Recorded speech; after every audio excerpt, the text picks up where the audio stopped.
He was a millionaire who disguised himself as a beggar and entered a luxury restaurant. But no one could have imagined what the poor waitress would do next.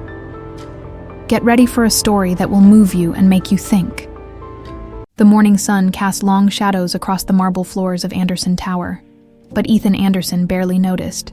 He moved through his corner office like a man on autopilot, his tailored Armani suit fitting perfectly over shoulders that carried the weight of an empire he'd never asked for. The quarterly reports. Mr. Anderson, his assistant Margaret, placed a stack of documents on his mahogany desk with practiced efficiency. Your father wants to review them before the board meeting at 3. Ethan nodded without looking up from his laptop screen, where profit margins and expansion projections blurred together in an endless sea of numbers. 28 years old, and this was his life. Spreadsheets, board meetings, and the constant pressure to live up to the Anderson legacy. Tell me something, Margaret, he said suddenly, his fingers pausing over the keyboard. When's the last time you ate at one of our restaurants? She blinked, clearly caught off guard. Well, the Golden Rose is a bit out of my price range, sir. Right. He leaned back in his leather chair, studying the woman who'd worked for his family for over a decade. What about the others? Surely we have something more accessible. The chain locations are nice. Mr. Anderson, though I mostly cook at home. The honesty in her voice struck him oddly. Here was someone who helped run an empire of restaurants, yet couldn't afford to eat at half of them. When had that stopped bothering him? His phone buzzed, a text from his assistant manager at the Riverside location. Minor incident with a customer today, handled appropriately. Something about the message nagged at him. Margaret, cancel my lunch meeting, I'm going out. 20 minutes later, Ethan pulled his Tesla into the parking lot of Anderson's Riverside, one of their mid-tier locations. He rarely visited the chain restaurants. That was middle management's job. But today felt different. Today, something was pulling him here. The restaurant bustled with the lunch crowd, families and office workers filling the booths. Everything looked clean, efficient, profitable, just the way his father liked it. Mr. Anderson, the manager, a thin man named Roberts, practically jogged over. What an unexpected pleasure. Is there something specific you'd like to review? Just observing, Ethan said, scanning the dining room. What was this incident you texted about? Roberts shifted uncomfortably. Oh, that. Nothing major. Just some homeless guy trying to cause trouble. My staff handled it perfectly. What kind of trouble? He came in asking for food, claiming he was hungry, obviously trying to scam us. When we told him to leave, he got argumentative. We had to be firm. Ethan's chest tightened.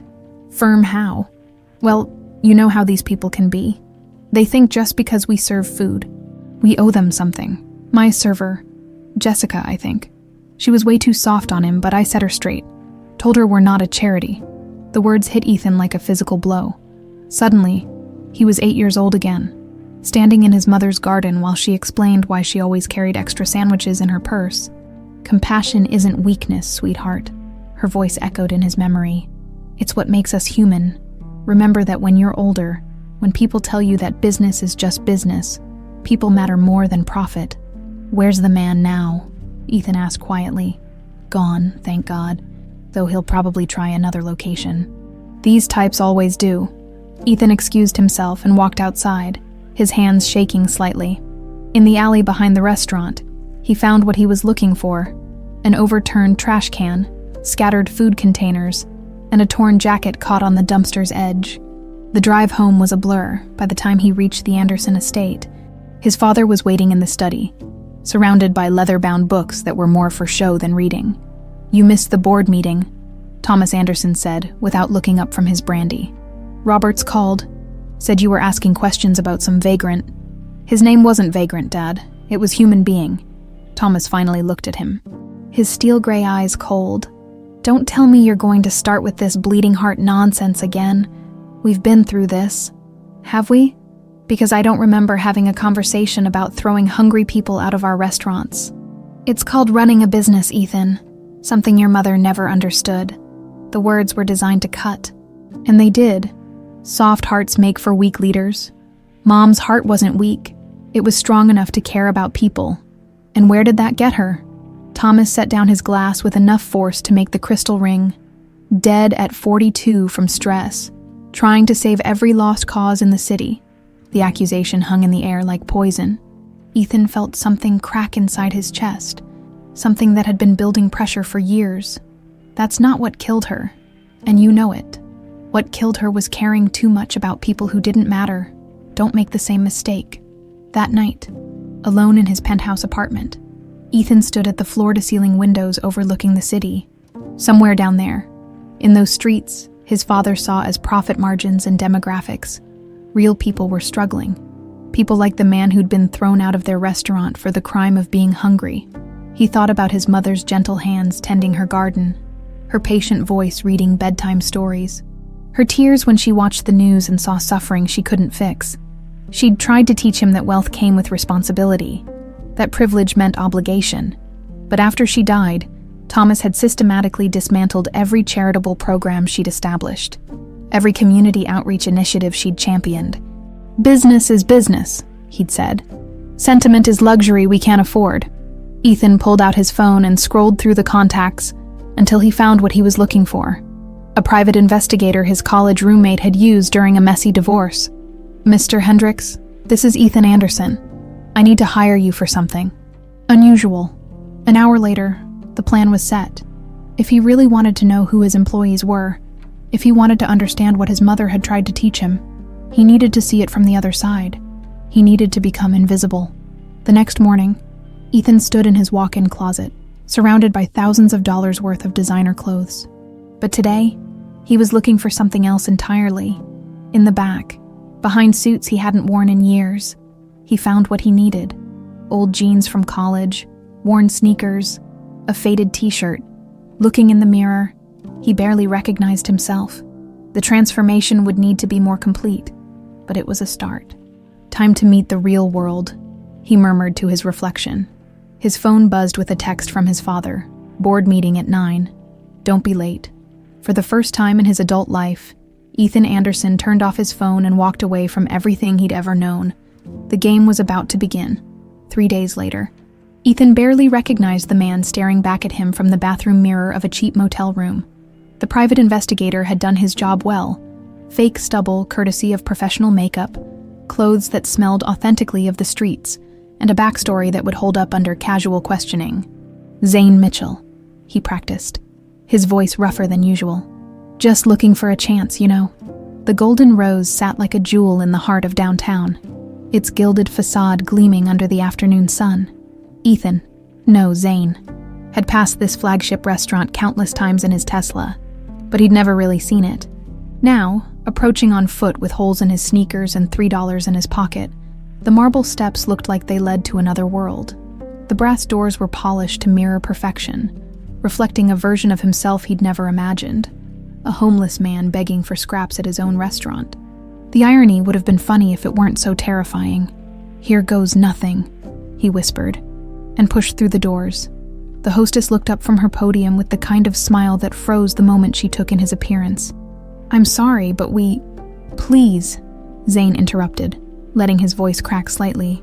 "I'm not looking for trouble, I haven't eaten in 2 days, and I was hoping maybe you had some bread or something left over from lunch service." The smile disappeared entirely. "Sir, I'm going to have to ask you to leave. This is a private establishment." "I understand that, miss, I really do. But I'm not asking for a handout. I can work for it. Wash dishes, sweep floors, whatever you need." Other diners were starting to notice the commotion. Ethan could see them turning in their seats, some pulling out phones. This was exactly what he'd expected, but living it felt different than imagining it. "Security!" the hostess called, her voice sharp with authority. "Wait!" The voice came from behind the hostess station, soft but firm. "What's going on here?" Ethan turned to see a young woman emerging from the dining room, carrying a tray of empty plates. She couldn't have been more than 25. With dark hair pulled back in a simple ponytail and eyes that held both exhaustion and kindness, her uniform was impeccable, but he noticed the way she favored her left foot, probably from standing all day. "This man is disrupting our customers," the hostess said. "I've called security." The woman, her name tag read Emily, set down her tray and really looked at Zane. Not through him, not past him, but at him, as if he were a person worth seeing. "Are you hungry?"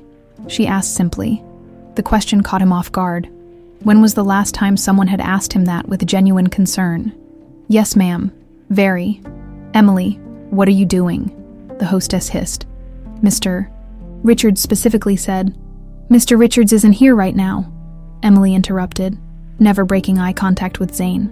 "And last I checked, showing basic human decency wasn't against company policy." She gestured toward a small table near the kitchen doors. "Sit, I'll get you something." Zane hesitated. This wasn't what he'd expected. He'd come here to test his employees, to see how they treated the less fortunate. He'd expected to be thrown out, maybe roughed up a little. He hadn't expected kindness. "Are you sure? I don't want to get you in trouble." Emily's smile was tired but genuine. "Let me worry about that," as he sat at the designated table. Zane watched Emily disappear into the kitchen. The other diners had mostly returned to their meals, though he caught a few still staring. The hostess kept glancing at him like he might bolt with the silverware.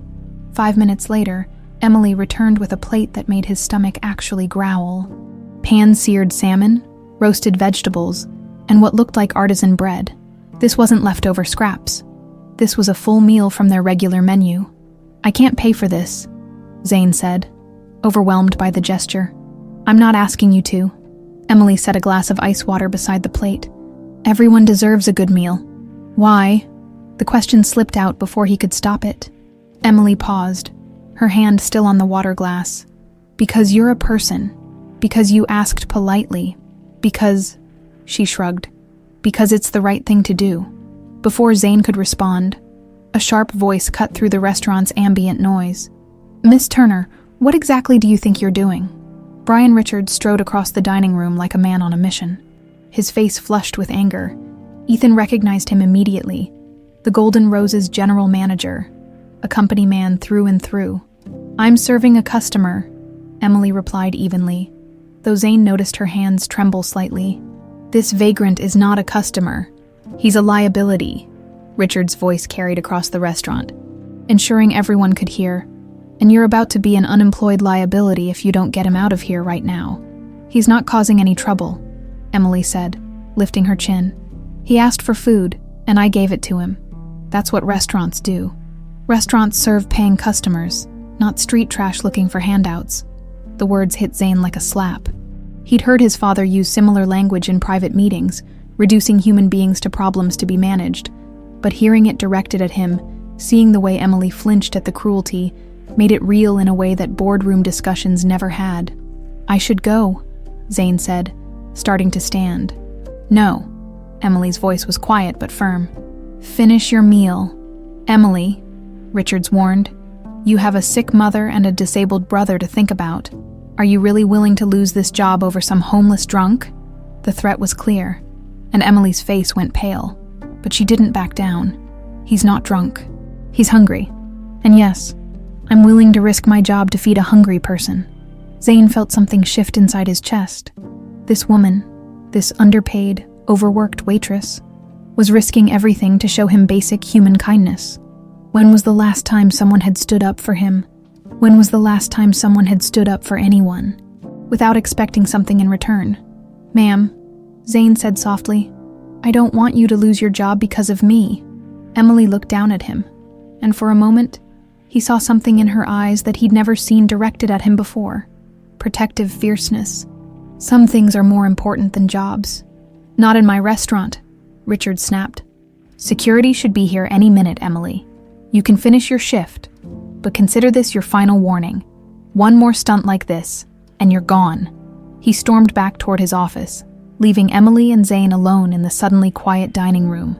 The other customers had returned to their conversations, but Zane could feel their eyes on him.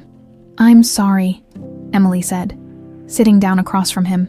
"I'm sorry he spoke to you that way. You don't need to apologize for him." Zane took a bite of the salmon. It was incredible. Probably the best meal he'd had in weeks. "This is amazing, by the way. Chef Martinez is the best," Emily's smile returned, though it was strained. "He's the one who made sure you got a proper portion." "Why did you do this, really?" Emily was quiet for a long moment, her fingers tracing patterns on the tablecloth. My father used to say that you can judge a person's character by how they treat people who can do nothing for them. I guess I want to be the kind of person he'd be proud of. Your father sounds like a wise man. He was. Something flickered across her face. Pain, maybe, or loss. He died 7 years ago. I'm sorry. He was a chef. He would have loved seeing someone enjoy a good meal, regardless of whether they could pay for it. Zane finished the salmon in thoughtful silence. Everything about this interaction was wrong. He was supposed to be testing his employees, catching them in acts of discrimination or incompetence. Instead, he'd found someone who embodied everything his mother had tried to teach him about compassion and human dignity. Thank you, he said finally. Not just for the food, for treating me like I matter. You do matter, Emily said simply. Everyone matters. As Zane stood to leave, Emily pressed something into his hand. A business card for a local shelter and a $20 bill. Just in case, she said. Promise me you'll be safe out there. Walking back onto the street. Zane felt like the world had tilted on its axis. He'd come here to judge his employees, and instead found himself being judged by someone with more integrity in her little finger than he had in his entire body. His phone buzzed with angry texts from his father, but for the first time in years, Ethan Anderson didn't care about disappointing Thomas Anderson. He had to see Emily Turner again. Zane returned to the Golden Rose 3 days later, during the slower afternoon shift. He'd spent those intervening days walking the streets of his own city, seeing it through eyes he'd never opened before. The homeless encampments under the highway overpass, the soup kitchen lines that stretched around blocks, the way people averted their gaze when someone in tattered clothes approached. It was an education his Harvard MBA had never provided. Emily was wiping down tables when he walked in, her movements efficient despite the obvious fatigue in her shoulders. The lunch rush had ended, leaving the restaurant in that peaceful lull between services. She looked up as the door chimed, and her face brightened with genuine surprise. Zane, you came back? Hope that's okay, he said, suddenly nervous. I know Mr. Richards wasn't exactly thrilled with me last time. He's at corporate today, besides. Emily gestured to an empty booth by the window. You're always welcome here, at least as far as I'm concerned. Settling into the worn vinyl seat, Zane watched Emily pour him a cup of coffee without being asked. The simple gesture touched him more than it should have. How are you holding up? She asked, sliding into the seat across from him. I've been worried. Worried about me. Why? Emily shrugged, but her eyes were serious. The streets aren't safe, especially at night and winter's coming. The concern in her voice was so genuine it made his chest tight. When was the last time anyone had worried about him as a person, rather than as an asset or a disappointment? I'm managing, he said. The shelter you recommended helped a lot, thank you for that. Good. Emily relaxed slightly. What's your story, Zane? I mean, you don't have to tell me if you don't want to, but you seem different from most of the guys who come through here. Panic fluttered in his chest. He'd prepared for this question, but looking into Emily's open, trusting face made lying feel like a sin. Lost my job about 6 months ago, he said, sticking to the script the private investigator had helped him create. Couldn't make rent? Got evicted? Pride kept me from asking for help until it was too late. What kind of work did you do? Management? Nothing too exciting. He changed the subject quickly. What about you? Have you always worked here? 3 years now. Emily's fingers traced the rim of her coffee mug. It's steady work, and the tips help with, well, everything. Your family. Emily's expression grew complicated. My mom's been sick for a while. Multiple sclerosis. Some days are better than others, but she needs a lot of care. And then there's my brother Logan. Older or younger? Younger, he's 15. Emily's face softened with obvious affection. He's autistic, pretty high functioning, but he needs routine, stability. School is hard for him sometimes. Zane felt a stab of guilt. Here was Emily, barely older than him, carrying responsibilities that would crush most people, and she'd still found it in her heart to feed a stranger. That's a lot to handle on your own. We manage. Emily's smile was tired but proud. Logan's actually amazing. He has this incredible memory for recipes. Sometimes I think he knows more about cooking than I do. Did he learn that from your father, the chef you mentioned? Emily's expression flickered, pain crossing her features so quickly Zane almost missed it. Yeah, Dad used to bring Logan to work sometimes, let him help in the kitchen. Logan was only 8 when Dad died, but he remembers everything. What happened, if you don't mind me asking? Emily was quiet for a long moment, staring out the window at the busy street. Kitchen accident. Fire. They said it was Dad's fault, that he was careless with the equipment. Her voice dropped to almost a whisper. But that's not. Dad was the most careful person I ever knew. He'd worked in kitchens for 20 years without a single incident. Zane's blood went cold. Where did it happen? A place called Anderson House. It was this upscale restaurant downtown, really exclusive. Dad had just gotten promoted to head chef. Emily's laugh was bitter. Biggest break of his career, he called it. 3 weeks later, he was dead.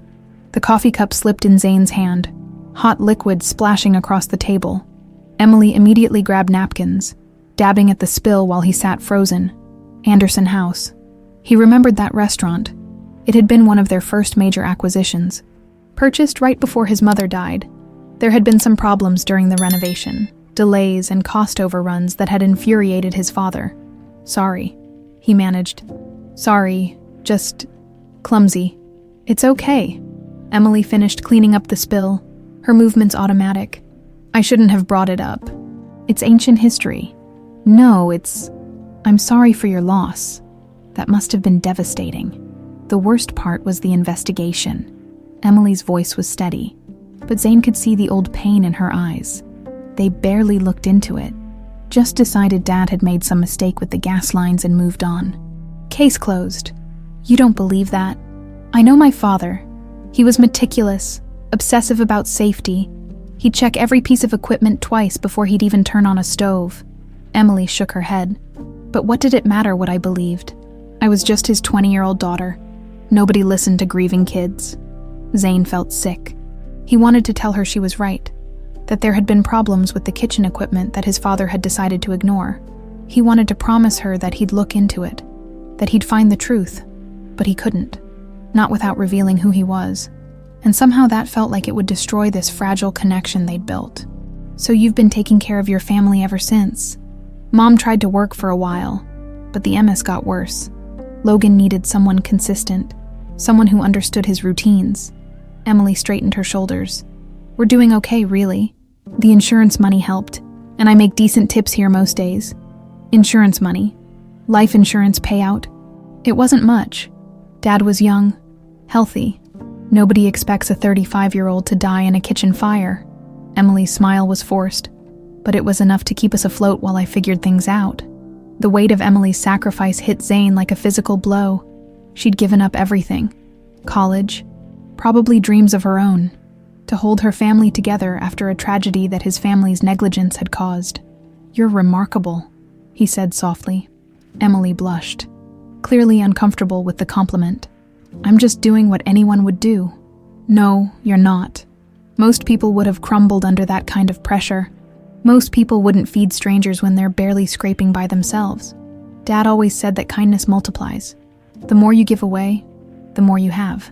Emily's smile became genuine again. I like to think he's right. Before Zane could respond, the restaurant door burst open and a teenage boy bounded in, his backpack askew and his face flushed with excitement. Guess what happened at school today? Logan. Emily's face lit up completely. What are you doing here? School doesn't end for another hour. Early dismissal, teacher conference day. Logan's gaze landed on Zane, and his expression grew curious, but not afraid. Who's this? This is my friend Zane. Zane. This is my brother Logan. Logan studied Zane with intense brown eyes, then stuck out his hand with formal precision. Nice to meet you, Zane. Are you homeless? Logan? Emily looked mortified. What? It's a reasonable question. His clothes suggest economic hardship. And Emily only makes friends with people who need help. Zane couldn't help but smile. It's okay. And yes, Logan, I am homeless. That's terrible. Did you know that there are over 580,000 homeless people in America, but only about 35% of them are unsheltered, which means... Logan, Emily interrupted gently. Maybe Zane doesn't want a statistics lecture right now. Actually, I find it fascinating, Zane said, and meant it. You seem to know a lot about this stuff.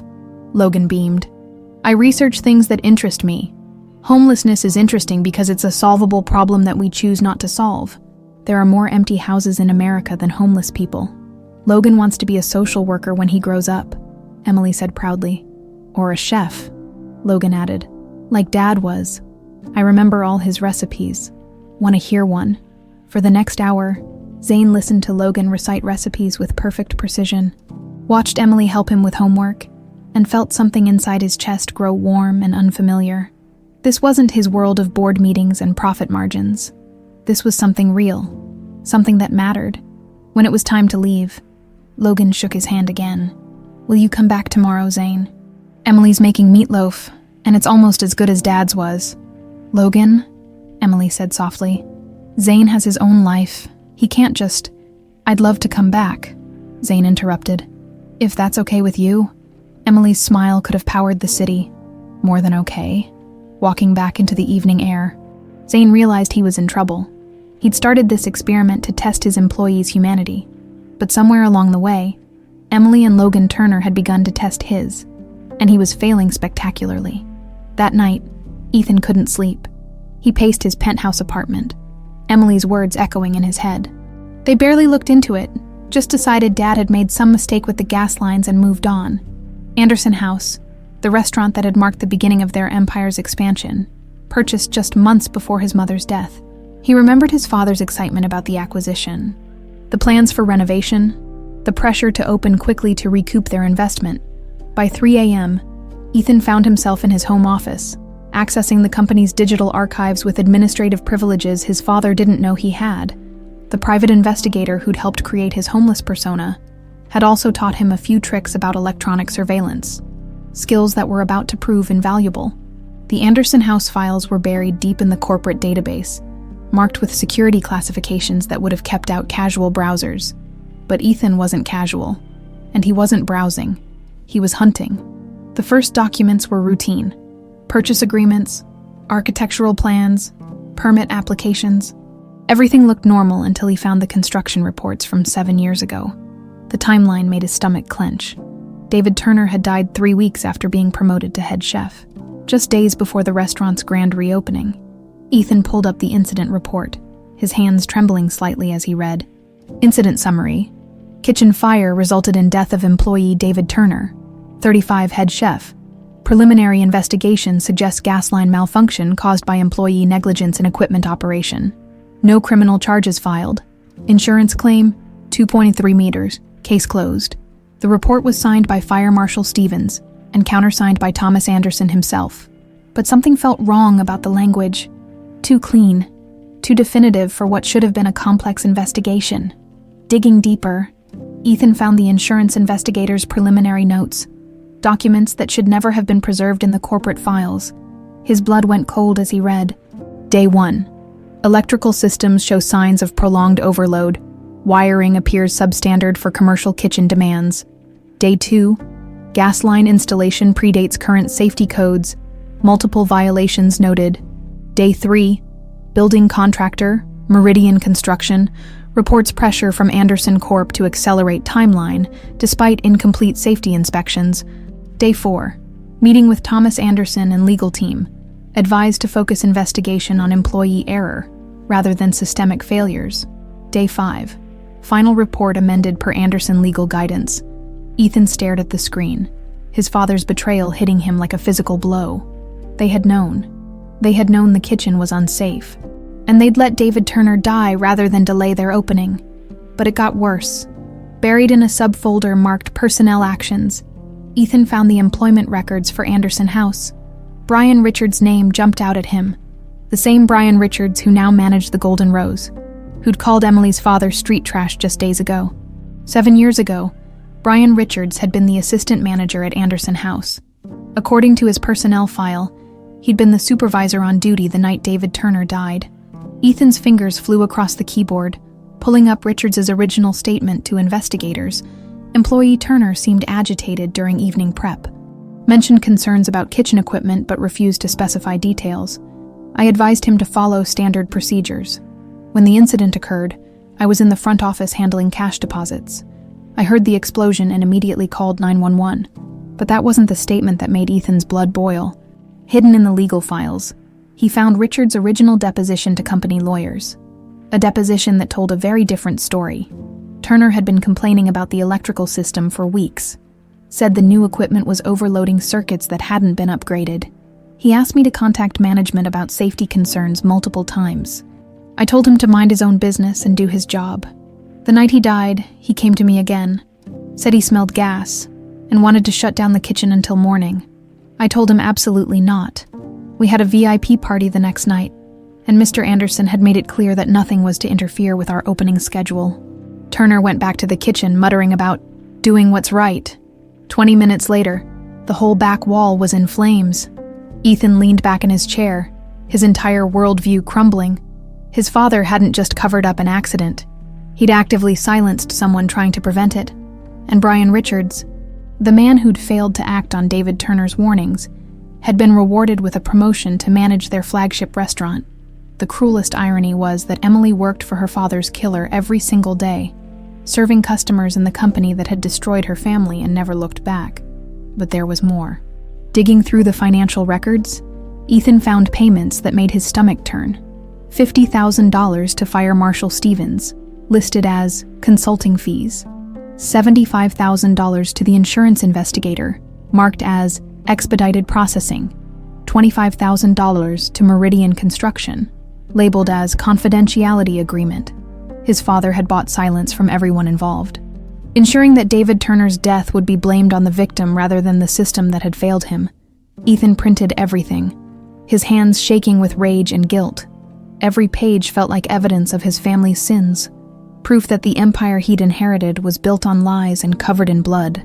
His phone buzzed, a text from his father. "Where are you? Board meeting in 1 hour. Don't make me look for you." For a moment, Ethan considered going, walking into that boardroom, confronting Thomas Anderson with the evidence, demanding answers. But something held him back. Maybe cowardice. Maybe the need to understand the full scope of what had happened before he acted. Instead, he texted back, "Family emergency. Can't make it." The response was immediate. "What emergency? You don't have family besides me." The words hit harder than they should have, because Thomas was right.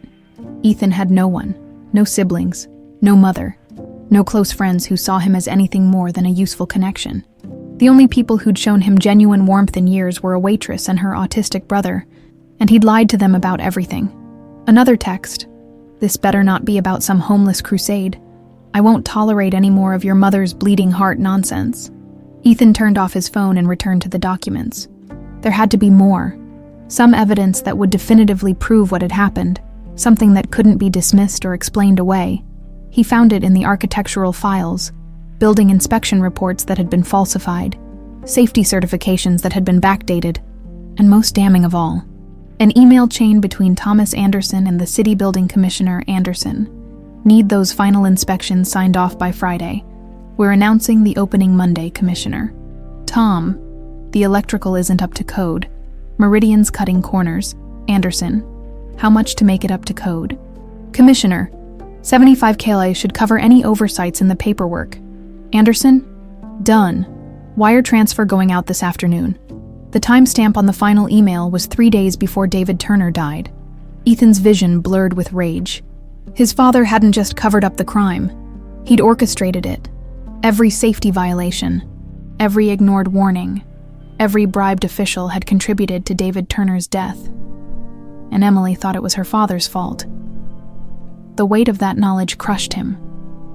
She blamed herself for not fighting harder, for being just a grieving kid that nobody listened to. She had no idea that she'd been right all along, that her father had died trying to do the right thing. Ethan spent the rest of the morning documenting everything, creating copies of files that his father had probably forgotten existed. With each page, his resolve hardened. This wasn't just about corporate malfeasance anymore. This was about justice for a man who died trying to protect people, and about the family he'd left behind. But how could he tell Emily the truth without revealing who he was? How could he explain that he'd known her for days, had watched her struggle to support her family, had let her blame her father's death on negligence when he'd had the power to clear David Turner's name all along? The answer came to him slowly, painfully. He couldn't tell her. Not yet. First, he had to understand everything. gather all the evidence, build an unshakable case. Then he had to find a way to make things right without destroying the fragile trust they'd built, because somewhere in the last few days, Emily Turner had become more than just a test subject in his social experiment. She'd become the most important person in his world, and the one person he was most likely to lose when the truth came out. His phone rang. Margaret's voice was tense. "Mr. Anderson, your father is very upset about the missed meeting. He's demanding to know where you are. Tell him I'm learning about the family business," Ethan said. "Tell him I'm finally understanding what it really means to be an Anderson." Over the next 2 weeks, Zane became a fixture at the Golden Rose during Emily's shifts. He'd arrive in the quiet afternoon hours, nurse a coffee for hours, and listen to Emily talk about her life, her dreams, her fears. With each conversation, the weight of his deception grew heavier. But so did something else, something he'd never experienced before. He was falling in love. "You're different today," Emily said, sliding into the booth across from him. It was a Thursday afternoon, and the restaurant was nearly empty, except for an elderly couple sharing dessert in the corner. "Different how?" "Sadder, like you're carrying something heavy?" Emily studied his face with those perceptive eyes that seemed to see straight through him. "Want to talk about it?" Ethan, Zane, wanted desperately to tell her everything. About the documents he'd found, about her father's real heroism, about the guilt that was eating him alive. Instead, he deflected. "Just thinking about family stuff. Lost some people along the way, you know." "I do know." Emily's hand moved across the table, her fingers briefly touching his. The contact sent electricity up his arm. "Loss has a way of changing everything about how you see the world. Your father, among others." Emily's smile was wistful, but also good changes. "Losing Dad taught me what really matters. Family, kindness, making every moment count." "What was he like? Really like? I mean," Emily's face lit up. "The way it always did when she talked about David Turner. He was magical in the kitchen. I know that sounds silly, but he could take the simplest ingredients and turn them into something that would make you cry with happiness. Logan was obsessed with watching him cook. Logan mentioned that he remembers all the recipes, every single one. Sometimes I think Logan keeps Dad alive better than I do." Emily's voice grew soft. "He'll be cooking dinner tonight when I get home. Probably something elaborate that he learned watching Dad when he was 8 years old. That must be comforting, having those memories preserved." "It is, but it's also..." Emily hesitated, then seemed to make a decision. "Can I tell you something? Something I've never told anyone?" Ethan's heart hammered against his ribs. "Of course. Sometimes I'm angry at him, at Dad." The words came out in a rush, as if she'd been holding them back for years. "I know that's terrible, and I know he didn't choose to die. But sometimes I get so angry that he left us, that he put us in this position. That's not terrible, that's human. Mom needed him, Logan needed him, I needed him." Tears gathered in Emily's eyes. "And instead, I'm 27 years old, working double shifts, watching my mother deteriorate, and trying to raise a teenager who sees the world differently than everyone else. Some days I feel like I'm drowning." Without thinking, Ethan reached across the table and took her hand properly this time. Her fingers were cold, calloused from years of hard work, but they fit perfectly in his. "You're not drowning," he said quietly. "You're swimming upstream, and you're stronger than you know." Emily looked at their joined hands, then back at his face. "When did you become so wise?" "Maybe when I met someone who showed me what real strength looks like." The moment stretched between them, charged with possibility. Emily's cheeks flushed pink, and Ethan realized that somewhere in the last 2 weeks, the careful distance they'd maintained had evaporated completely. "Zane, Emily, table 6 needs their check." Brian Richards' voice cut through the moment like a blade. Emily jerked her hand back. The spell broken, and hurried away to handle her tables.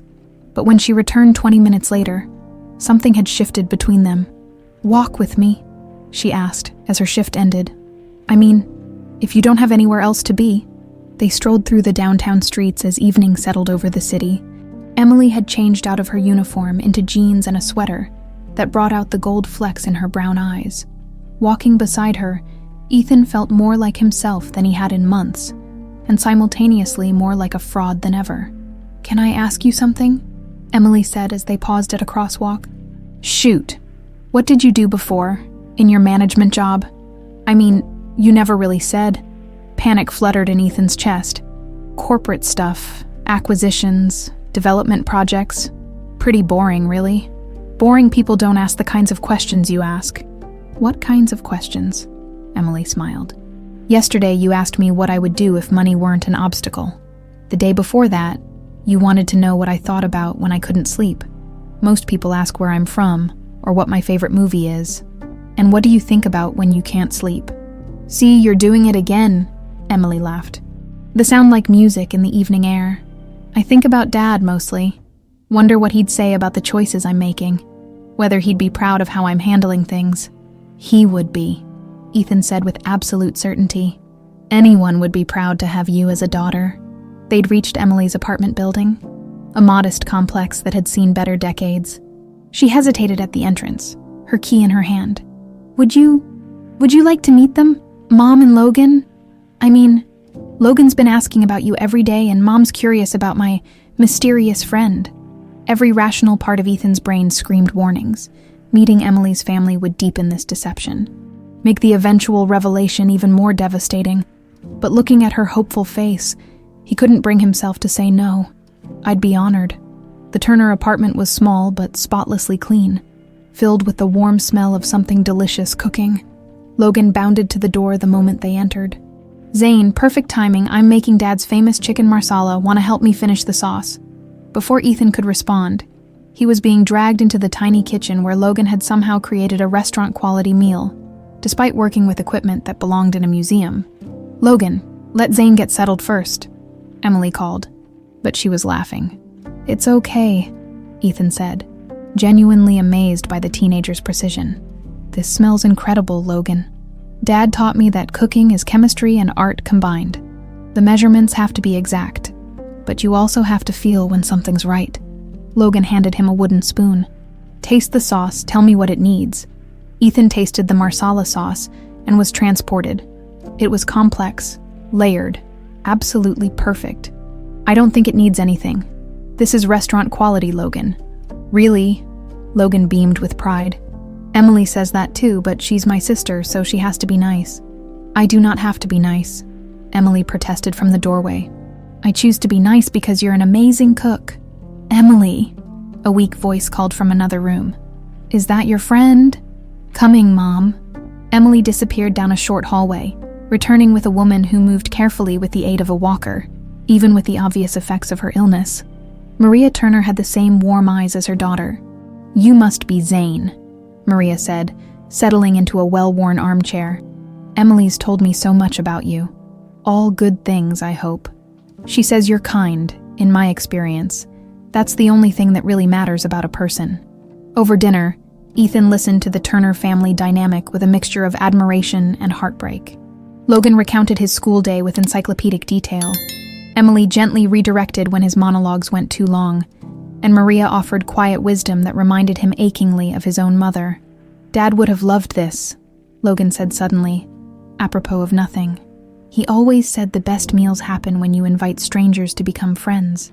Logan, Emily said softly. Maybe Zane doesn't want to hear. I'd love to hear about your father, Ethan interrupted. If you want to share. For the next hour, he listened to stories about David Turner, his passion for cooking, his terrible jokes, his devotion to his family. With each story, Ethan's guilt deepened, but so did his understanding of what his father's cover-up had truly stolen from this family. When it was time to leave, Maria insisted on sending him home with leftovers. You're too thin, she declared, pressing a container into his hands. Emily, make sure he eats. Walking back to the street, Emily was unusually quiet. Your family is amazing, Ethan said. They liked you, Logan especially. He doesn't warm up to new people easily. And you? Did you like having me there? Emily stopped walking and turned to face him. In the glow of the streetlight, she looked vulnerable and beautiful, and completely beyond his reach. Zane, I need to tell you something. His heart stopped. Had she figured out who he was? I'm falling for you, she said quietly. I know that's crazy. We've only known each other a few weeks, and our situations are complicated. but I can't help it." The words hit him like a physical blow. She was falling for a man who didn't exist, built on lies that would destroy her when the truth came out. "Emily, I know it's not practical. I know you have your own problems to solve, and I have responsibilities that aren't going anywhere, but I needed you to know how I feel." Standing there in the lamplight, looking at this extraordinary woman who'd opened her heart to him based on a complete fabrication, Ethan Anderson made the worst decision of his life. He kissed her, and for one perfect, terrible moment, the lies didn't matter. Nothing mattered except the way Emily melted into his arms, the way she kissed him back with 7 years of loneliness and hope, the way she whispered his fake name against his lips like a prayer when they broke apart. Emily's eyes were bright with unshed tears. "This is dangerous," she whispered. "I know, but I don't want to stop." "Neither do I." As Ethan walked back to his motel room that night, he carried the taste of Emily's kiss and the weight of his deception in equal measure. He was in love with a woman whose father he'd failed to save, whose trust he'd gained through lies, whose heart he was destined to break. And God help him, he didn't know how to stop. For 3 blissful weeks, Ethan lived in 2 worlds. By day, he was Zane Mitchell, a homeless man who'd found love and purpose in Emily Turner's gentle hands. By night, he was Ethan Anderson, gathering evidence and building a case that would bring down his own father. The double life was killing him slowly. Every morning, he'd shed his expensive clothes for worn denim and faded t-shirts. Every evening, he'd return to his penthouse and stare at the growing pile of documents that proved Thomas Anderson's guilt. The evidence was overwhelming now, enough to send his father to prison and clear David Turner's name forever. But first, he had to tell Emily the truth. He owed her that much before he destroyed everything. It was a Tuesday afternoon when his carefully constructed world began to crumble. Emily was training a new server, showing her the computer system, when her phone buzzed with a news alert. "Oh my God," she breathed, staring at the screen. "What is it?" Zane asked, looking up from the newspaper he'd been pretending to read. Emily's face had gone white. "There's been an accident. A kitchen fire at one of the Anderson restaurants downtown. 2 people are in the hospital." The blood drained from Ethan's face. "Which restaurant?" "The Meridian Grill." Emily's hands were shaking. "It says here that preliminary reports suggest faulty electrical wiring, just like..." She couldn't finish the sentence. Ethan's phone was buzzing frantically in his pocket. Probably Margaret trying to reach him about the crisis. But he couldn't answer it. Not in front of Emily. "Are you okay?" he asked, reaching for her hand. "I'm fine, it's just... it brings back memories." Emily looked at him with eyes full of old pain. "What if those people die? What if their families go through what we went through?" "They won't," Ethan said with fierce certainty. "This time people will ask the right questions. This time, the truth will come out." Emily studied his face, something flickering in her expression. "You sound very sure about that." Before Ethan could respond, Emily's phone rang. She glanced at the caller ID and frowned. "I have to take this, it's Mom's doctor." She stepped away, her voice low and urgent. While Emily was distracted, Ethan pulled out his phone and quickly scanned the messages. The situation was worse than he'd feared. The electrical system at Meridian Grill had been installed by the same contractor who'd worked on Anderson House 7 years ago. If investigators dug deep enough, they'd find the same pattern of bribes and cover-ups. His father would try to bury this too. Emily returned, her face strained. "I have to go. Mom's having a bad day. And Logan's school called. He's having a meltdown about the schedule change for tomorrow. Of course, do you need help with anything?" "No, but thank you." Emily grabbed her purse and jacket. "Will I see you tomorrow?" "Absolutely." She kissed him quickly, a gesture that had become natural over the past weeks, but still sent electricity through his entire body. "Be safe, okay?" After Emily left, Ethan sat alone in the restaurant, his mind racing. He needed to act fast, before his father could orchestrate another cover-up, before more people got hurt. But first, he had to figure out how to tell Emily who he really was without losing her forever. His phone rang. Thomas Anderson's name flashed on the screen. "Where the hell are you?" His father's voice was sharp with anger. "I've been trying to reach you for hours. I heard about the fire." "Then you know we have a situation. I need you at the office now. We're going into damage control mode. Maybe we should focus on making sure those people get the medical care they need." Jesus Christ, Ethan. When did you become such a bleeding heart? We'll handle the medical bills, obviously, but we need to control the narrative before some ambulance-chasing lawyer starts digging into our safety protocols. Ethan closed his eyes. Even now, even with people in the hospital, his father was thinking about liability rather than responsibility. What if we told the truth for once? The silence on the other end of the line stretched for several seconds. The truth. Thomas's voice was dangerously quiet. What exactly do you think the truth is? That we've been cutting corners on safety for years? That people have died because we care more about profit margins than human lives? I don't know where this is coming from, but you need to get your head straight. We're not discussing this over the phone. Office now. The line went dead. Ethan stared at his phone, then made a decision that would change everything. Instead of going to Anderson Tower, he drove to the university library, where he could access computers that weren't monitored by corporate IT.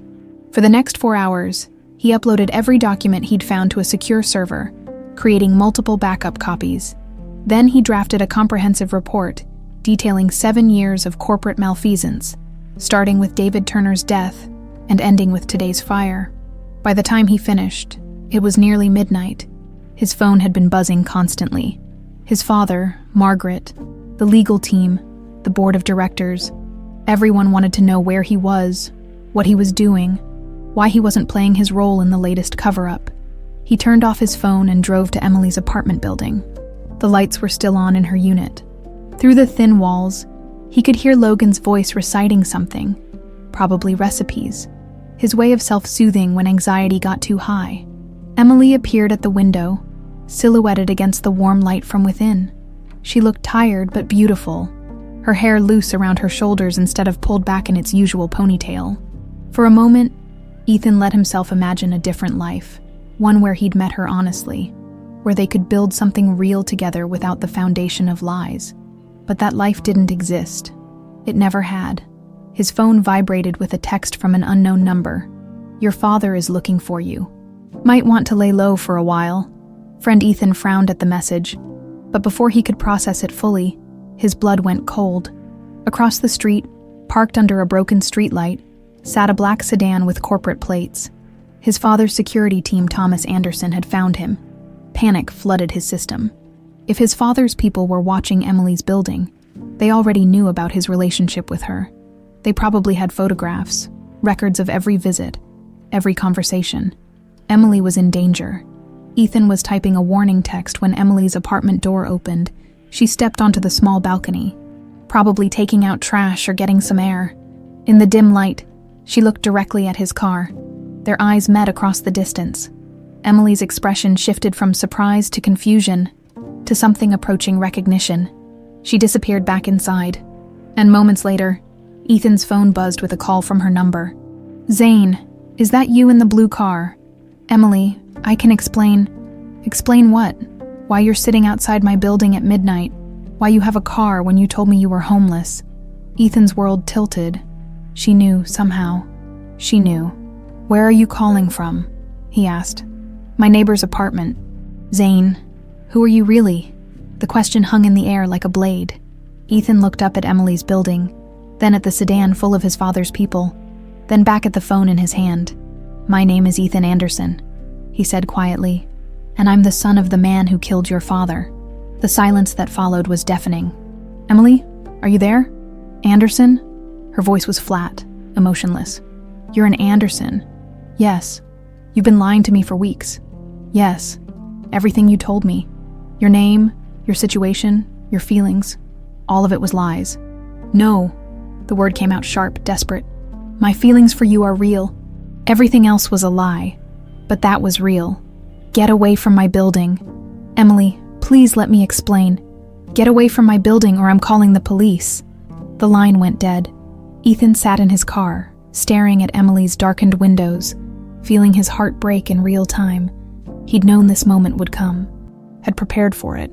But the reality was worse than anything he'd imagined. Through his rearview mirror, he saw the corporate sedan's headlights flicker on. His father's people were moving. Ethan started his engine and pulled away from the curb, leading the surveillance team away from Emily's building. As he drove through the empty streets, his phone buzzed with a text from Emily's number. "Don't ever contact me again. 24 hours ago. He'd been in love and planning to expose his father's crimes. Now he was alone, discovered, and racing against time to prevent another cover-up. But for the first time in his life, Ethan Anderson knew exactly what he had to do. The truth was going to come out, even if it destroyed everything he'd ever cared about. Especially if it destroyed everything he'd ever cared about. Ethan didn't go home that night. Instead, he drove to a 24-hour diner on the outskirts of the city, the kind of place where truckers and insomniacs gathered over coffee that could strip paint. He ordered black coffee and pie he couldn't taste, and spent the dark hours before dawn making the most important decision of his life. By sunrise, he knew what he had to do. At 8 a.m. sharp, Ethan walked into the offices of the Washington Tribune, carrying a briefcase full of evidence that would destroy his father and expose 7 years of corporate corruption. The investigative journalist, Sarah Chen, had won Pulitzers for her work on corporate malfeasance. If anyone could ensure the story was told properly, it was her. "Mr. Anderson," Chen said, studying him with sharp eyes across her cluttered desk. "I have to admit, I was surprised by your call. It's not often that heirs to billion-dollar empires walk into newsrooms with boxes of evidence against their own families. It's not often that heirs discover their families are built on murder," Ethan replied, opening the briefcase. For the next 3 hours, Ethan laid out everything. David Turner's death, the bribes, the cover-ups, the pattern of safety violations that had led to yesterday's fire. Chen took notes with the intensity of a surgeon, occasionally asking for clarification, but mostly just absorbing the scope of the corruption. "This is extraordinary," she said finally, "but I have to ask, what's your endgame here? You're not just exposing your father. You're destroying your own inheritance, your own future." "Good," Ethan said without hesitation. "I don't want an inheritance built on dead bodies. And the personal cost? This will be front-page news for weeks. Your life as you know it is over." Ethan thought of Emily's face when she'd realized who he was, the betrayal and disgust in her voice. "My life as I knew it ended last night." Chen leaned forward. "There's something else, isn't there? This isn't just about corporate responsibility. This is personal. David Turner left behind a daughter," Ethan said quietly. "She's been carrying the guilt of her father's death for 7 years, thinking he was careless, that it was his fault. She deserves to know the truth. You care about her, more than anything, and she doesn't know you're doing this. She never wants to see me again, but that doesn't matter. What matters is justice." Chen studied him for a long moment. "I'll need to verify everything, run down sources, get confirmation from multiple angles. This kind of story has to be bulletproof." "How long?" "A week, maybe 2. Your father will try to suppress this the moment he realizes what's happening. Let me worry about my father," as if summoned by the mention of his name. Ethan's phone rang. Thomas Anderson's name flashed on the screen. "I have to take this," Ethan told Chen, stepping into the hallway. "Where the hell are you?" Thomas's voice was ice-cold fury. "You missed the emergency board meeting. We're dealing with a crisis, and my own son is nowhere to be found. I'm handling the crisis in my own way, by disappearing, by ignoring your responsibilities. Jesus Christ, Ethan. Sometimes I think your mother's death scrambled your brains." The casual cruelty of the comment hit Ethan like a physical blow. "Don't you dare bring her into this. She's been dead for 7 years. It's time you stopped using her memory as an excuse for weakness." "Weakness?" Ethan's voice rose despite his efforts to stay calm. "Is that what you call having a conscience?" "I call it being naive. The world doesn't run on good intentions, son. It runs on power, and power requires difficult decisions. Like bribing building inspectors, like covering up safety violations, like letting innocent people die for the sake of an opening deadline." The silence that followed was deafening. "I don't know what you think you know," Thomas said finally, his voice deadly quiet. "But you're walking into dangerous territory. Come home now." "I can't do that." "Can't or won't? Both? Then you're no son of mine." The line went dead. Ethan stared at his phone, feeling oddly light. For the first time in his adult life, he was free. Free from his father's expectations. Free from the weight of an empire built on lies. Free to do what was right regardless of the cost. When he returned to Chen's office, she was already making calls. "My editor wants to fast-track this," she said, covering the phone with her hand. "If half of what you've shown me checks out, this is the biggest corporate scandal of the decade. Over the next week, Ethan lived in a strange limbo. He stayed in cheap motels, paid with cash, and avoided all his usual haunts. Thomas Anderson had unleashed his considerable resources to find his wayward son, but Ethan had learned a thing or two about staying invisible during his weeks as Zane Mitchell. He wanted desperately to contact Emily, to explain everything, to make her understand that his feelings had been real, even if everything else was a lie. But he respected her wishes. She'd asked him to stay away, and he would, at least until the truth came out, and David Turner's name was cleared on Thursday. Chen called with an update. The fire marshal who signed off on David Turner's death, Stevens, he's agreed to talk. Turns out his conscience has been eating at him for years. He's willing to go on record about the bribes. And Brian Richards, still working on him. Your father's people got to him first. But my sources say he's scared. If we can prove the pattern, he might flip to save himself. What about the building inspector who falsified the reports? Dead, heart attack 3 years ago. Convenient timing, if you ask me. Ethan closed his eyes. Even from beyond the grave, his father's corruption reached out to complicate their investigation. But we have enough, Chen continued. Documented payments, email trails, testimony from multiple sources. Your father's going down, and he knows it. How do you know he knows? Because he's hired the best crisis management firm in the city, and his lawyers have been calling every news outlet in town, threatening lawsuits if anyone publishes libelous and unfounded accusations against a respected businessman. Despite everything, Ethan felt a stab of something that might have been grief. Thomas Anderson was still his father, the man who'd raised him, who'd taught him to tie his shoes and ride a bike. But that man had also destroyed the Turner family and covered it up without a second thought. When does the story run? Sunday's front page. I wanted to give you a heads up. Once this goes live, there's no going back. I know. Your father will try to paint you as unstable. Maybe claim you're having some kind of breakdown. Are you prepared for that? Ethan thought about Emily's face when she'd realized who he was. About Logan's innocent trust. About Maria Turner's quiet dignity in the face of overwhelming loss. I'm prepared for whatever comes. There's something else, Chen said. I've been looking into the Turner family for background. You understand, Ethan? Did you know that Emily Turner works at one of your restaurants? Yes. Did you know that she works for Brian Richards, the same man who was supposed to be supervising her father the night he died? The irony was so cruel it took Ethan's breath away. I know. She's been serving customers in the same company that killed her father, working for the man who could have prevented it. Does she know? No. And she can't know. Not yet. Not until the story breaks and she learns the truth the right way. That's going to be hard on her. Everything about this is going to be hard on her, but it's the only way to give her family justice. Friday evening. Ethan sat in his latest motel room, staring at the ceiling and thinking about Emily. Tomorrow night, she'd be serving dinner at the Golden Rose, probably worried about her mother's medical bills, probably helping Logan with his homework, probably trying not to think about the homeless man who'd lied to her about everything. In 36 hours, her world would explode again. She'd learn that her father was a hero, that her family had been destroyed by corporate greed, that the man she'd trusted with her heart was connected to all of it. She'd probably hate him more than ever, but David Turner's name would be cleared, and maybe that would be enough.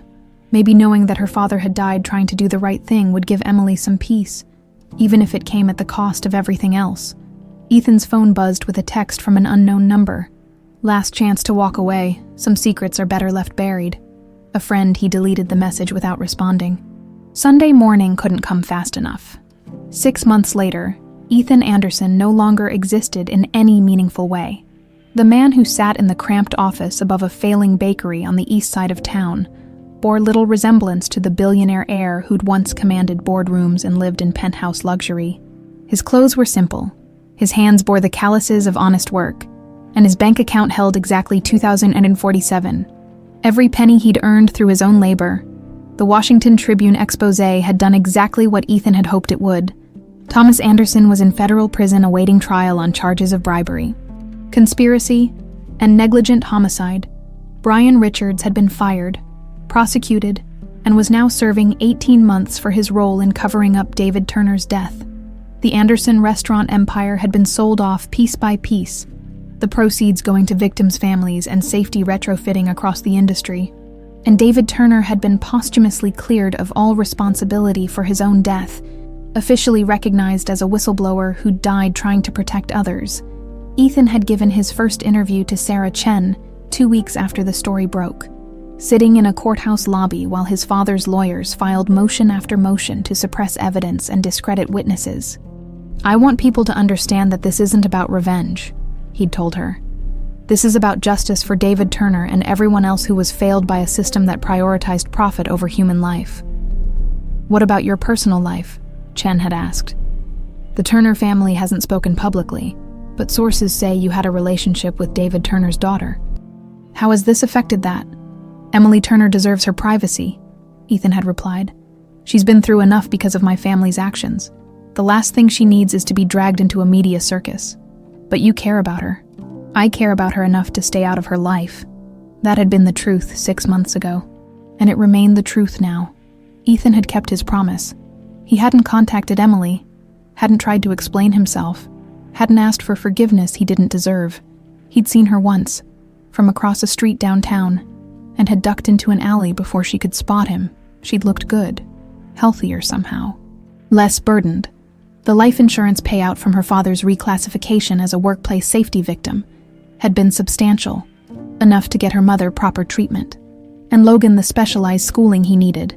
Emily had quit the Golden Rose immediately after the story broke and was reportedly taking college classes while working part-time at a nonprofit that helped families of workplace accident victims. Ethan was glad she was rebuilding her life. He just wished he could be part of it. "Chef Anderson, the delivery truck is here." Ethan looked up from the menu he'd been revising to see Marcus, one of his line cooks, standing in the doorway. Marcus was a formerly homeless veteran who'd answered Ethan's Craigslist ad looking for kitchen staff with non-traditional backgrounds. Like most of Ethan's employees, he was getting a second chance at Aurora, the restaurant Ethan had built from nothing in a neighborhood that most people had written off. "Thanks, Marcus, I'll be right there." Aurora occupied the ground floor of a building that had once housed a check-cashing business and a liquor store. The space was small, the equipment was second-hand, and the decor was whatever Ethan and his team could afford or salvage, but it was theirs, built without compromises or corporate oversight, staffed by people who understood what it meant to need a genuine opportunity. The menu was simple but elegant, comfort food elevated by proper technique and quality ingredients. Ethan had learned to cook during his months in hiding, working in restaurant kitchens under assumed names, discovering that creating something beautiful with his hands was more satisfying than any board meeting he'd ever attended. "Chef, we've got a problem with tonight's special," called Rosa. Aurora's sous chef and a single mother of 3 who'd been blacklisted from upscale restaurants after taking too many sick days to care for her kids. "What kind of problem?" "The fish supplier shorted us. We've only got enough halibut for maybe 20 plates, but we're booked for 47 covers tonight." Ethan considered their options. 6 months ago, he would have made a phone call and had premium fish delivered within an hour, cost be damned. Now, he had to be creative. "What do we have in the walk-in?" "Plenty of chicken, some really nice pork shoulder, vegetables for days." "Perfect. We're changing the special to braised pork shoulder with root vegetables. Family-style presentation, shareable portions, marketed as Sunday dinner at Aurora, comfort food that brings people together." Rosa grinned. "I love it. Want me to update the boards?" "Please, and Rosa, let's make sure we save some for the staff meal. We're family too." This was what Ethan loved most about Aurora. The flexibility, the creativity, the sense that they were all in it together. His staff knew his story, knew he'd given up a fortune to expose the truth about corporate corruption, but they also knew he showed up every day at 5 a.m. to prep vegetables, that he covered shifts when people got sick, that he'd personally guaranteed their health insurance when the restaurant couldn't afford full coverage yet. "Ethan," another voice, this one hesitant and uncertain. He turned to see a young woman standing in the kitchen doorway, holding a folder and looking nervous. She was maybe 22, with short dark hair and eyes that reminded him painfully of someone else. "Can I help you?" "I'm Jessica Martinez. I'm a journalism student at the university, and I'm writing a piece about Aurora for my class, about second chances and community building. Would you have a few minutes to talk?" Ethan had given very few interviews since the initial media storm, preferring to let Aurora speak for itself. but something about Jessica's earnest expression reminded him of why he'd started this place. "Sure, but I need to warn you. It's not a very exciting story, just a guy trying to do the right thing with the skills he has." Jessica smiled. "Sometimes those are the best stories." They sat at a corner table while the kitchen hummed with dinner prep around them. Jessica asked thoughtful questions about Aurora's mission, about hiring practices, about the challenges of running a restaurant on principle rather than pure profit. "Can I ask about David Turner?" Jessica said finally. "I know his daughter worked for your family's company, and I know exposing the truth about his death was a major factor in your decision to come forward. Do you ever regret the way things played out?" Ethan was quiet for a long moment, watching Marcus carefully plate appetizers, while Rosa seasoned the evening soup. "I regret that it took me so long to act," he said finally. "I regret that Mr. Turner died because of my family's negligence. I regret that his family suffered for 7 years believing he was at fault. But coming forward, telling the truth, no, I don't regret that. Have you had any contact with the Turner family since the story broke?" "No. They deserved their privacy, and they deserved to heal without having to deal with me. But you named a dish after David Turner, didn't you? It's on tonight's menu." Ethan nodded toward the specials board. "Where David's Dream, a perfectly executed chicken marsala based on Logan's recreation of his father's recipe, was listed alongside the evening's other offerings. Logan Turner taught me that recipe," Ethan said quietly. "His father created it, and Logan kept it alive through memory and love. I wanted to honor that. And if the Turners came here, if they saw that dish on the menu, I hope they'd know it comes from a place of respect. David Turner was a hero who died trying to protect people. His recipe deserves to be remembered." After Jessica left, Ethan threw himself into the dinner service. Aurora was busier than usual. Word was spreading about the little restaurant that served exceptional food while giving people second chances. Food critics had started to notice, and last week, a reviewer from the city paper had given them a glowing write-up that mentioned both the quality of the cuisine and the integrity of the mission. "Chef," Marcus called out during a brief lull, "Table 12 is asking if you'd come say hello. They're regulars, and they specifically requested to meet you." Ethan dried his hands and walked into the dining room, expecting to find familiar faces from the neighborhood. Instead, he stopped short at table 12. Emily Turner sat with her back to him, her dark hair now cut shorter, wearing a simple blue dress that brought out her eyes. Across from her sat Logan, taller than Ethan remembered but with the same intense focus as he studied the menu. And beside them, in a wheelchair but looking stronger than she had in months, was Maria Turner. Emily must have sensed his presence because she turned around, her eyes meeting his across the crowded restaurant. For a moment, neither of them moved. Then Emily stood slowly, her expression unreadable. "Hello, Ethan," she said quietly.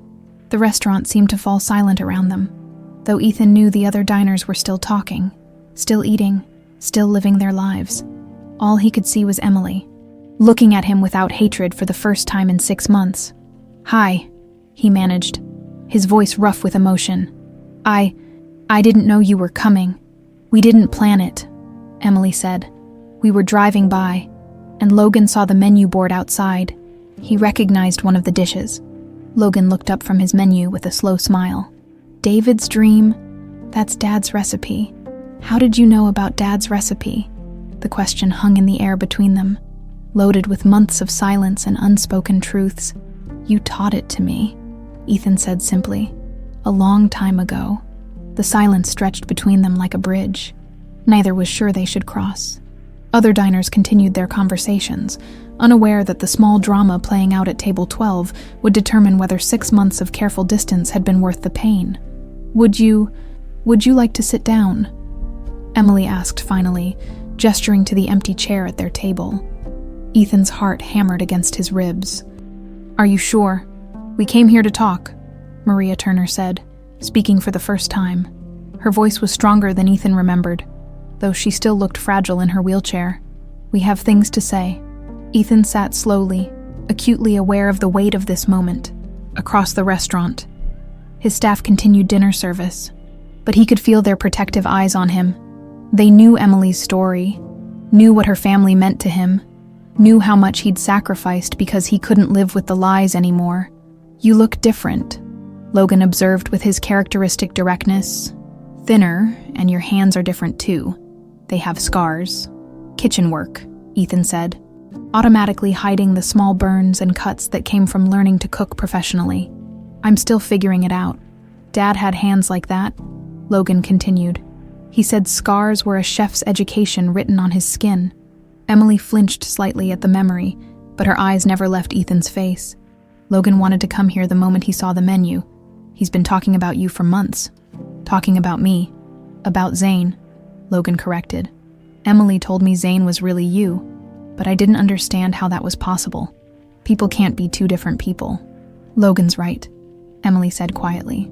People can't be two different people, so which one were you really? The homeless man who ate my father's food, or the billionaire who exposed his own family? The question cut deep, because Ethan had been asking himself the same thing for months. I was both, he said finally. The homeless man was who I wanted to be. The billionaire was who I was born to be.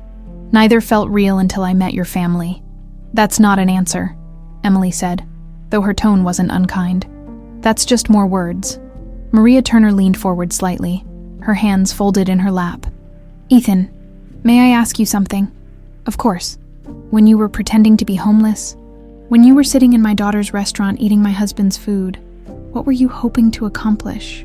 Ethan had prepared for this question, had rehearsed different versions of the truth, but sitting here, looking into the eyes of David Turner's widow, all his careful explanations crumbled.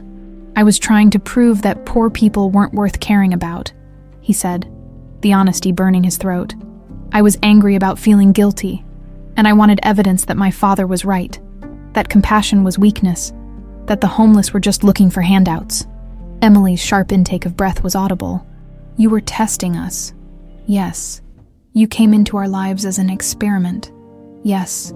And then, Ethan looked around the restaurant he'd built, at the staff who'd become his family, at the simple space that had taught him more about himself than 28 years of privilege ever had. And then Logan taught me to make chicken marsala, and your mother worried about whether I was eating enough, and you, he met Emily's eyes. You showed me what it looked like to choose kindness even when life had given you every reason not to. Pretty words, Emily said, but her voice was softer now. True words. Ethan reached into his jacket and pulled out an envelope, setting it carefully on the table between them. I wrote this 6 months ago, right after the story broke. I've been carrying it around, hoping someday I'd have the courage to give it to you. Emily stared at the envelope but didn't touch it. What is it? Everything I couldn't say when you asked me to stay away. Everything I should have said from the beginning. Logan reached for the envelope with characteristic curiosity, but Emily gently stopped him. Not yet, Logan. Why not? If it's for us, we should read it. Because some letters can't be unread, Emily said, never taking her eyes off Ethan. And I need to understand something first. She leaned forward, her voice dropping to barely above a whisper. The man who fed my family dinner, who listened to Logan's stories, who kissed me goodnight, was any of that real? The question hit Ethan like a physical blow. Every moment with your family was the most real thing I'd ever experienced, even though it started as a lie. Especially because it started as a lie. Ethan's voice cracked slightly. I'd spent my whole life being told that people like your family didn't matter, that poor people were poor because they deserved it. And then I met you, and everything I thought I knew about the world fell apart. But you kept lying. I kept lying because I was a coward, because I knew that the moment you learned who I really was, I'd lose the only thing that had ever made me feel human. Maria Turner had been listening quietly, but now she spoke. Ethan, do you know what my husband said to me the night before he died? Ethan's throat constricted. No, ma'am. He said he was worried about the kitchen equipment, but nobody would listen to him. He said he felt like David going up against Goliath, but he had to try because people's lives were at stake. Maria's eyes filled with tears. My husband died because he chose to do the right thing even when it was dangerous. I know, I'm sorry, I'm so sorry. I'm not telling you this to make you feel guilty, Maria continued. I'm telling you this because David would want you to know that sometimes the hardest thing about doing what's right is that you have to do it alone. Emily looked between her mother and Ethan, something shifting in her expression. You destroyed your entire life to tell the truth about Dad? It wasn't my life, Ethan said simply. It was just money and status built on other people's suffering. He gestured around Aurora. This is my life, and I have it because your father taught me what integrity looks like. Logan, who had been following the conversation with his usual intense focus, suddenly brightened. Can I see the kitchen? I want to know how you make Dad's recipe. The request was so unexpected, so purely Logan, that Emily actually smiled for the first time since they'd sat down. Logan, you can't just invite yourself into restaurant kitchens. Actually, Ethan said, standing up. I'd love to show him if that's okay with you. Emily hesitated, then nodded. Okay, but just for a few minutes. The Aurora kitchen was controlled chaos during dinner service, but Logan navigated it like he'd been born there. He watched Marcus plate appetizers with fascination, asked Rosa detailed questions about her braising technique, and studied the preparation for David's dream with the intensity of a scholar examining ancient texts. You're using too much wine, he told Ethan matter-of-factly. Dad always said the wine should enhance the chicken, not overpower it. You're absolutely right, Ethan said, adjusting the recipe. Would you like to help me make the next order? For the next 20 minutes, Logan directed Ethan through his father's recipe with perfect precision, correcting techniques and suggesting improvements with the authority of someone who had learned from a master. When the dish was finished, Logan tasted it carefully. Better, he declared. Now it tastes like Dad's. They returned to the dining room to find Emily reading the letter, tears streaming down her face. Maria was holding her daughter's free hand, her own eyes wet. You found all of this 6 months ago, Emily said, looking up from the pages. The evidence, the cover-up, the bribes. You had enough to clear Dad's name 6 months ago. Yes, but you waited. You investigated more, gathered more evidence, made sure the case was perfect before you went public. I couldn't risk your father's reputation on anything less than absolute proof. Emily set the letter down carefully, then stood and walked to where Ethan waited by the kitchen door. For a moment, they just looked at each other. 6 months of pain and silence stretching between them. I've hated you, she said quietly, for lying to me, for making me trust you, for being part of the family that destroyed mine. I know, but I've also missed you.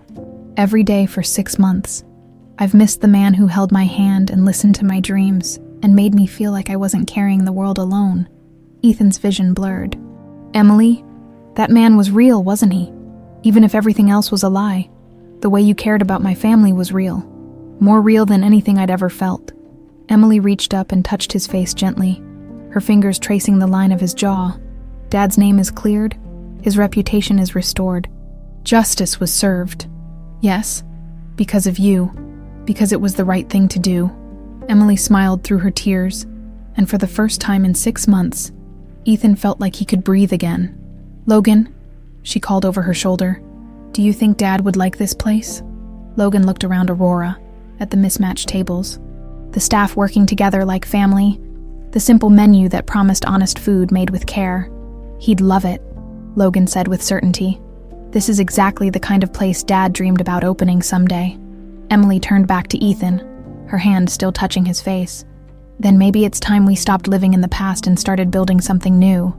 3 months later, Aurora was booked solid for its first anniversary celebration. What had started as a small neighborhood restaurant had become something more, a symbol of second chances, honest work, and the power of choosing what's right over what's easy. Ethan stood in the kitchen, adjusting his tie for the 3rd time as he watched his staff put the finishing touches on what would be the most important evening of his life. Food critics, local politicians, former colleagues who'd stood by him during the scandal, and dozens of Aurora's regular customers would all be there, but there was only one table that mattered to him. Chef, you're making me nervous with all that fidgeting, Rosa called from the prep station where she was putting final garnishes on the evening's special appetizers. Everything's perfect. The food is perfect. You look perfect. Stop worrying. Easy for you to say, Marcus added with a grin. You're not about to. Marcus, Ethan warned, cutting him off before he could reveal the secret they'd all been keeping for weeks. The kitchen staff exchanged knowing looks. They'd been in on the plan from the beginning, had helped Ethan choose the right moment, the right words, the right way to honor everything the Turner family meant to him and Aurora. 5 minutes to service, Ethan announced, falling back into the familiar rhythm of restaurant preparation. whatever happened tonight. At least he'd have these last few minutes of certainty, of knowing exactly what needed to be done and how to do it. The dining room filled quickly as the sun set over the city. Ethan moved between the kitchen and the front of house, greeting guests, checking that everything met Aurora's standards. Sarah Chen was there, the journalist who'd helped him tell the truth about his father's crimes. She'd become a friend over the past year, one of the few people who understood the weight of the choice he'd made. "Big night," she said, catching him as he supervised the wine service. "You ready for this?" "As ready as anyone can be for something this important." She said yes to coming, which is a good sign. She said yes to a dinner invitation. That doesn't necessarily mean anything else. Sarah smiled. "Ethan, I've watched that woman look at you for the past 3 months. Trust me, it means something." At exactly 7 o'clock, Emily, Logan, and Maria Turner arrived. Emily wore a simple black dress that made her look elegant and radiant, while Logan had clearly taken special care with his appearance, wearing a button-down shirt and the serious expression he reserved for important occasions.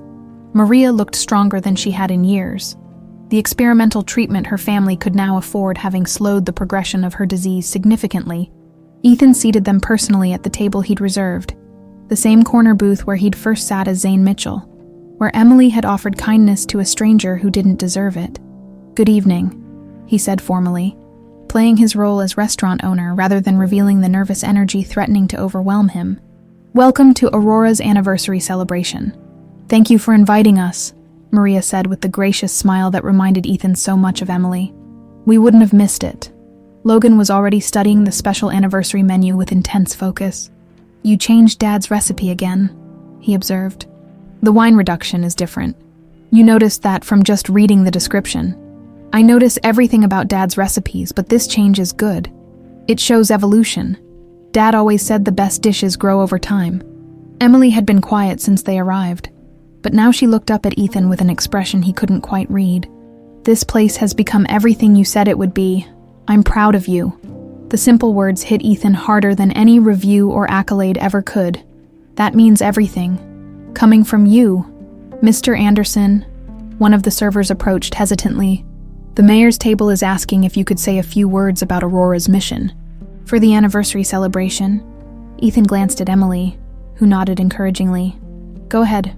We'll be here when you get back." The impromptu speech went well. Ethan talked about second chances, about the importance of treating everyone with dignity, about building a business that served the community rather than exploiting it. He mentioned David Turner by name, crediting the man he'd never met with teaching him the most important lesson of his life. That integrity meant doing what's right, even when it cost you everything.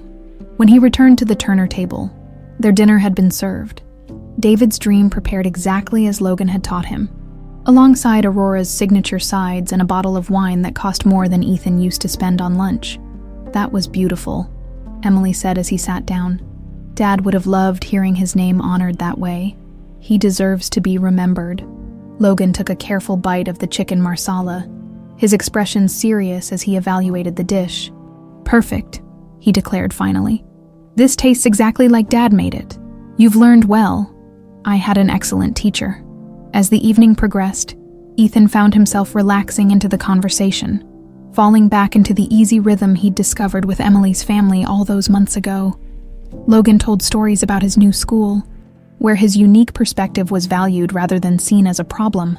Maria shared updates about her treatment and her part-time work at the foundation they'd established in David's memory. Emily talked about finishing her business degree and her plans to expand the workplace safety nonprofit she'd helped create.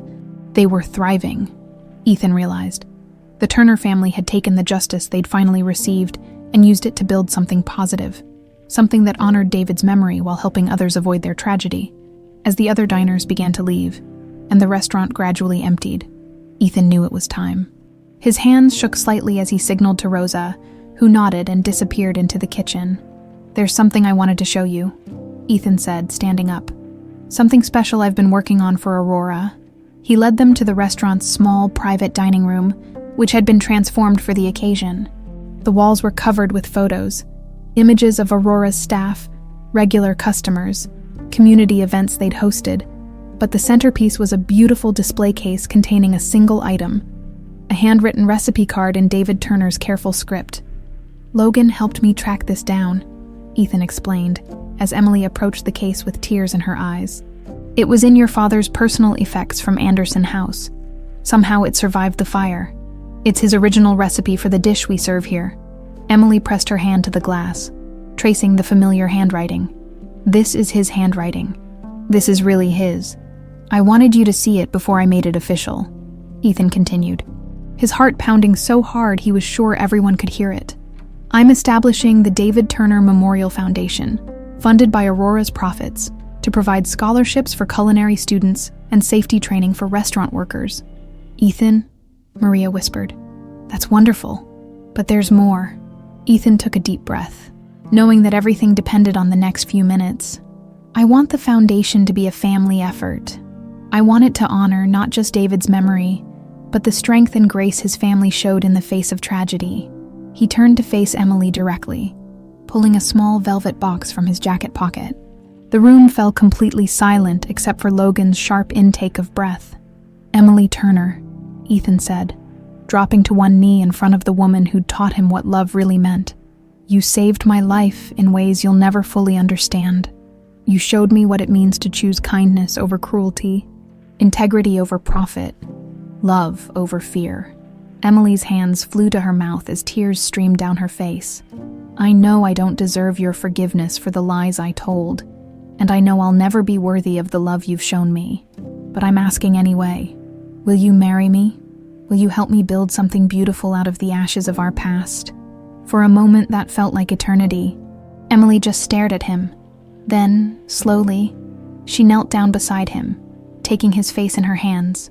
"You already built something beautiful," she said through her tears. "You built Aurora. You built justice for my father. You built a second chance for both of us. Is that a yes?" Emily's smile was radiant, transforming her entire face. "That's a yes to forever." Logan's delighted laugh filled the room as Ethan slipped the ring onto Emily's finger, a simple diamond surrounded by smaller stones that caught the light like stars. "This is unexpected," Maria said, wiping her own tears, "but it's the best kind of unexpected." As Ethan stood and pulled Emily into his arms, kissing her in front of David Turner's recipe and surrounded by the family he'd found in the most unlikely way, he realized that sometimes the most beautiful love stories were the ones that began with heartbreak and chose to end with hope. Outside, Aurora's neon sign flickered against the evening sky, welcoming anyone who needed a second chance, a good meal, or proof that redemption was always possible for those brave enough to seek it. The unexpected had happened indeed. Two broken hearts had found a way to heal each other, and love had triumphed over every lie that had tried to destroy it.